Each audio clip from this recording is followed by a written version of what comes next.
All right, Honors 11, this is for Wednesday, April 8th. So continuing with the importance of being earnest.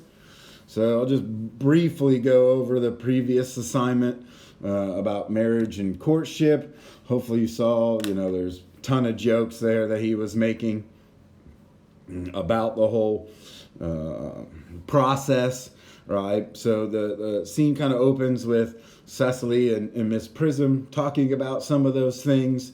And how it can be kind of overly romanticized or maybe too idealistic, because we got to keep in mind, a lot of Victorian marriages were about business. We saw that joke earlier in the play, and most of kind of what Cecily says when, is a bit shallow and on the surface.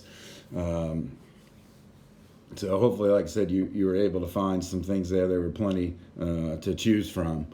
Okay, so the focus for this reading is going to kind of be Wilde's doubleness within the play. I don't know if you've noticed this, but he kind of uses the same jokes more than once, and you'll see that as you finish the play as well. He kind of sets up scenes very similar to what we've seen earlier in the play.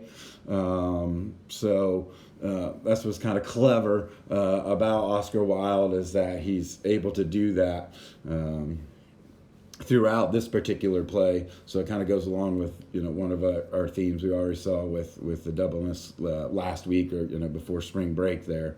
Okay, so you're going to have two options for this one, and all we need is to use the play. So on page 31 to about the top of page 34, there's a conversation between Cecily and Algy, and then there's also another doubleness, Wilde's take on female relationships, and that starts at the bottom of 34 and continues to page 40. Okay, so your choices are going to be one of the following. Okay, so find one similarity and one difference between Cecily and Algy's conversation on pages 31 to 34.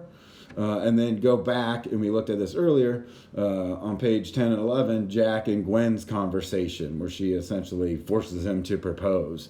Okay, so the criteria for that one is just to find one of each, explain the idea or example that's put forth in the play. How is this scene kind of reused in one way or the other? And comment on Wilde's argument about maybe courtship and or traditional gender roles there, since we've kind of seen them flip-flop throughout. So 7 or 8 sentences should be enough there. I don't necessarily need any quotes or anything, so just tell me about what's happening in the play. Okay. Your second option is to kind of trace the relationship / conversation between Gwen and Cecily. This is the first time that they've met, on pages 34 to 40, and discuss what you think Wilde is saying about how women get along with one another. It's a pretty funny scene. So by trace, I mean, how does it start? Where does it move? How does it end? Okay, so that's kind of what I'm looking for. So try to find at least maybe 2 or 3 things to anchor your discussion and or argument. So it says give 2 specific examples. Like I said, if you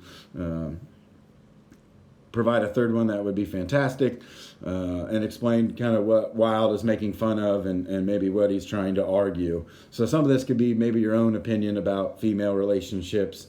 We saw several in Pride and Prejudice as well. So that's what you need to do there. Okay.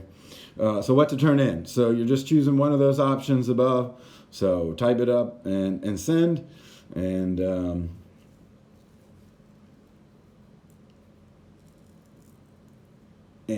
get that to me as soon as you can. If you're missing other work, try to get that to me as well. Try to label it, please, or at least put the date on it so I know what you're turning in. And as always, if you've got any questions, let me know. Give me an email. All right, see you guys.